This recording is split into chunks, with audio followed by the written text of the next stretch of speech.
여러분 안녕하십니까. 1196일 되는 미국 대사관 지킴이 시민들의 행복입니다. 자연은 어마어마하게 무서운 존재입니다. 지금 110년 만에 최대 폭우가 한국에 내리고 있습니다.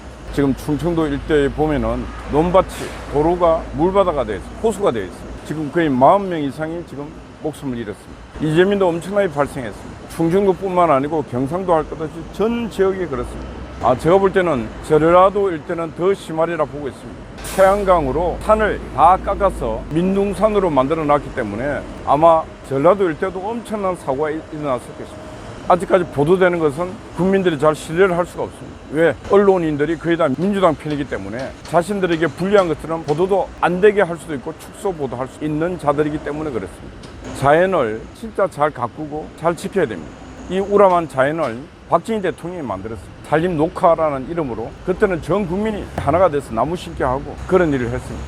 잘 놓았습니다. 근데 문재인 정부 들어서서 나라를 개판으로 만들었습니다. 자연을 지 멋대로 만들었습니다. 지 마음에 들지 않는 것 딱 양분을 해갖고 드는 것은 수단과 방법을 다 동원해서 만들었고 들지 않는 것은 또 역시 수단과 방법을 동원해서 다 없애버렸습니다. 탈원전하면서 전국에 있는 산을 다 깎아서 산에다가 태양광 판넬을 설치하고 전국 강 호수에다가 태양광 판넬을 설치하는 이런 미친 짓을 너무너무 많이 했습니다. 그리고 국토부에서 관리하는 수자원 환경부로 다 넘겨버렸습니다. 그동안 환경부는 수지를 관리하고 했는데 수자원 문제라든가 하천 문제 이런 것들을 전반 다 환경부로 넘겨버리는 이런 미친 짓을 감행을 했습니다. 그리고 거기 환경부에다가 예산을 엄청나게 몰아주는 그런 미친 짓을 했습니다. 문재인이가 나라를 망친 이 일은 두고 대한민국 정부가 있는 한 문재인의 이런 일들은 파헤쳐서 재판을 해야 됩니다. 문재인은 심판을 받아도 이만저만 받아야 될 자가 아닙니다.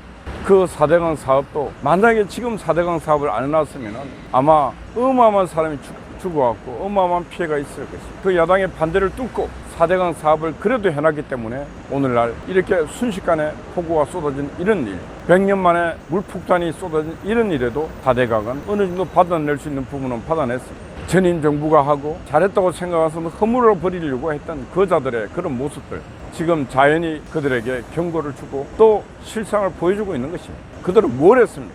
댐을 한 개 제대로 만들어 봤습니까? 도로를 한 개 제대로 뚫어 봤습니까? 다행스러운 것은 이번 재난에 정치질을 안 하고 그래도 수요 현장 방문해서 낮은 자세로 임하고 있는 그들의 그 이중성, 까멜론 같은 그들의 모습을 보면서 정상적인 국민들은 분노하지 않을 수가 없습니다.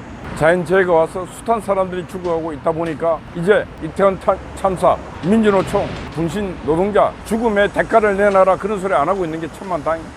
이런 와중에도 110년 만에 물폭탄이 쏟아져서 이게 천재임에도 불구하고 마이크 갖다 대놓고 이게 정부가 대책을 못 세웠다. 아니 하늘에 비가 쏟아지는데 정부가 어떻게 대책을 세우냐. 마이크 갖다 대놓는 놈도 그렇고 그렇게 말하는 인간도 그렇고 제정신이 아니죠. 이거는 하늘이 벌을 주고 하나님이 벌을 주는 걸 인간이 어떻게 막아요. 인간이 그렇게 말을 시키는 놈이나 그렇게 말을 하는 놈이나 천재라는 것은 자연의 재앙이라는 이렇게 무서운 겁니다.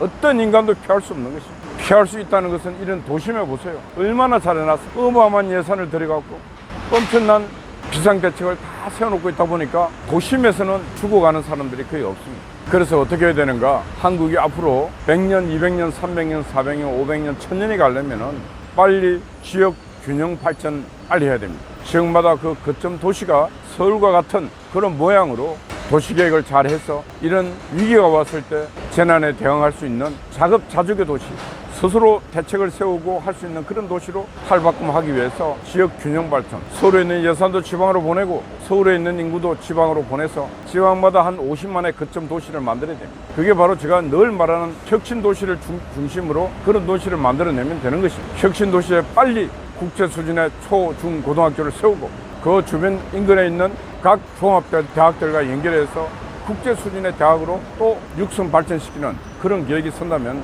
대한민국도 지역 균형 발전은 이루어질 수 있다고 보고 있습니다. 두 번째, 이렇게 재난이 오고 할 때 국민들이 대책을 세우고 서로 비가 오고 뭔가 물이 잠기고 하면 도로에 안 가야 되는데 그냥 갑니다. 설마 하고 갑니다. 왜 가는지 아십니까? 전혀 위기 대응 연습과 훈련을 안 해서 그래요. 민방위 훈련도 안 하잖아요. 아무것도 안 해. 전쟁 대비도 안 해. 설마 전쟁이 일어나려고? 그 전쟁이 일어납니다. 전쟁에 대비하지 않는 나라에 반드시 전쟁이 일어납니다. 재난에 대비하지 않는 나라에 반드시 재난이 옵니다. 그래서 엄청난 참사를 일으킵니다. 그래서 평화를 원하거는 전쟁에 대비하라, 평화를 원하거는 재난에 대비하라, 똑같은 말입니다. 국민들이 아무도 전쟁에 대비를 하지 않는데 전쟁이 일어났을 때 그 참사는 불보듯 뻔하지 않습니까? 국민이 설마설마하고 폭우가 와서 산이 무너질 아무도 대책 대비도 안 해.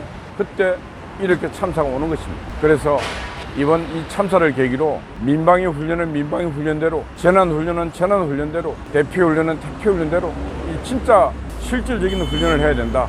이제는 가식적인 훈련해서 안 됩니다. 왜? 인간이 자연에 끼친 폐악이 너무 크기 때문에 이제 자연은 인간에게 더 큰 충격을 주고 있는 것입니다. 지금 또 태풍이 올라오고 있다고 그래요. 태풍이 올라오면은 이 피해가 또 엄청나게 큽니다. 태풍은 바람과 비와 파도, 해일까지 같이 갖고 옵니다.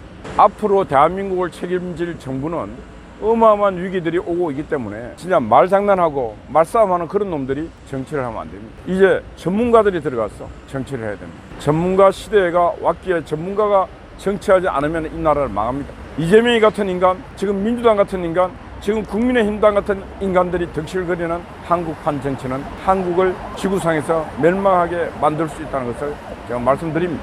그래서 내년 총선에는 전문가가 대량 국회에 입성해서 전문가 정치로 탈바꿈해서 정쟁하는 국회 중단해야 돼요. 윤석열 대통령이 폴란드에서 우크라이나로, 이번에 리투아니아 가서 나토 정상들과의 또 정상회담을 마치고 또 폴란드에 가서 무려 30조 원 가까운 방산 수출 부분을 또 협의를 하고, 그러고 난 뒤에 우크라이나를 가서 전쟁이 일어난 그 나라에 가서 언제 폭탄이 터지고 언제 미사일이 터질지도 모르는 그런 나라에 목숨을 걸고 찾아가서 평화가 온 그날에 한국이 적극적으로 우크라이나의 재건에 동참하겠다. 그리고 지금 우크라이나 위기를 극복하기 위해서 한국이 도울 수 있는 여러 가지 부분을 최선을 다해서 돕겠다. 멋진 정치적 행보였습니다. 야당이 윤석열 이런 와중에 거기 갔나 이렇게 비난하고 있습니다. 아, 멍청한 놈들아, 비가 오고 바람이 불어도 해야 될 일은 해야 되지 않냐고. 그리고 비 오고 바람 불어서 재난은 너희들은 뭐 하는데, 너희들이 국민들이 세금을 어마어마하게 내서 야당도 국정에 책임이 있고, 근데 이 야당이 그냥 책임 있는 게 아니라 야당이 지금 최대 다수당 아니에요. 야당이 지금 해야 될 일을 저거들이 다 해야 돼. 그런 놈들이 지금 문재인 같았으면 겁나서 우크라이나 못 갔습니다. 윤석열 등 갔다 왔습니다. 갔다 온 이유가 여러 가지가 있을 거예요. 자유연대, 자유를 원하는 모든 국가들은 연대를 하자. 윤석열 대통령이 내건 이 캐치프레이즈는 이 시대에 제일 큰 하등. 자유를 원하는 모든 국가들은 저런 공산 폭력 집단과 대적하기 위해서는 힘을 뭉쳐야 됩니다. 그게 이번에 유엔이 제9시를 못하니까 나토 회원국들이 지금 똘똘뭉쳐 하나가 되고 있습니다. 아마 우크라이나의 평화는 빨리 오리라 보고 있습니다. 두 번째, 지금 2030 부산 엑스포를 위해서 나라가 준비를 하고 있는데, 그동안 문재인 때는 그런 거 외교할 수도 없어요. 외교 능력도 안 되고 어디 가봤자 찌질인데, 근데 뒤늦게 출발해서 가고 있는데 윤석열 대통령이 외교를 적극적으로 해서 지금 어마어마한 출격을 해서 거의 사우디아라비아 맞짱 뜰 정도로 지금 와 있습니다. 이번에 나토, 리투아니아, 폴란드 그리고 우크라이나까지 가면서 전 세계 외신들이 윤석열 대통령의 그 행보를 전하면서 코리아 대단하다, 2030 부산 엑스포도 지금 유치 가능성이 아주 높아지고 있습니다. 이것도 바로 윤석열 대통령의 공격적 적극적 외교 덕분이다, 이렇게 생각합니다.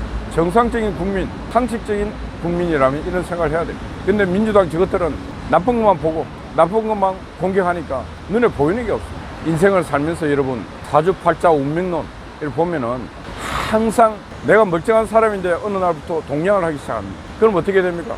인상을 찌푸리고 가난한 척하고, 그럼 어떻게 돼요? 한 푼 두 푼은 얻어먹을 수 있지만 그 인생은 끝날 때까지 거지 인생으로 살아야 돼요. 그런 인간에게는 운명이 좋은 운이 안 옵니다. 그러나 내가 오늘 거지였는데 옷을 벗고 열심히 살아야 되겠다, 어디 가서 일자리 좀 주세요, 그 적극성을 갖고 있으면 인생이 바뀌는 겁니다. 운명을 바꿀 수 있는 것입니다. 근데 민주당 지금 저 국회의원들 맨날 남의 나쁜 것, 안 좋은 것만 공격하면 어떻게 되는지 압니까?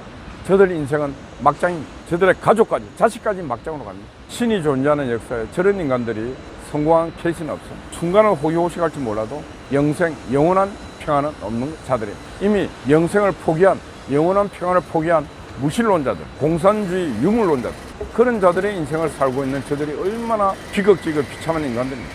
그런 자들이 지금 한국 정치를 주무르고 있으니까 한국 정치가 잘 될 리가 있겠습니까?